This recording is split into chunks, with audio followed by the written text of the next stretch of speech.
వెంకటేశ్వర స్వామి వారి దర్శనం కోసం తిరుమలలో భక్తుల రద్దీ ఒక్కసారిగా పెరిగింది. వీకెండ్ సెలవుల ప్రభావంతో భక్తులు భారీ సంఖ్యలో తిరుమలకు పోటెత్తుతున్నారు. ఈ క్రమంలో శ్రీవారి ఉచిత దర్శనం కోసం వేచి ఉన్న భక్తులతో వైకుంఠం క్యూ కాంప్లెక్స్లోని అన్ని కంపార్ట్మెంట్లు నిండిపోయాయి.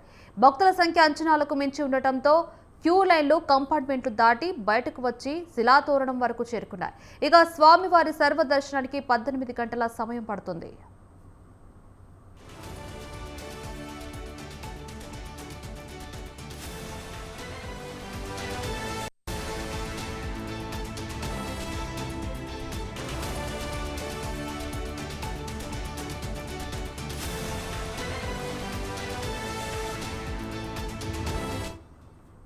నిన్న ఒక్కరోజే 57,272 మంది భక్తులు స్వామివారిని దర్శించుకున్నారు. 23,842 మంది భక్తులు తలనీలాలు సమర్పించి మొక్కులు చెల్లించుకున్నారు. భక్తులు సమర్పించిన కానుకల ద్వారా హుండీ ఆదాయం 3.37 కోట్లు వచ్చాయని టీటీడీ అధికారులు పేర్కొన్నారు.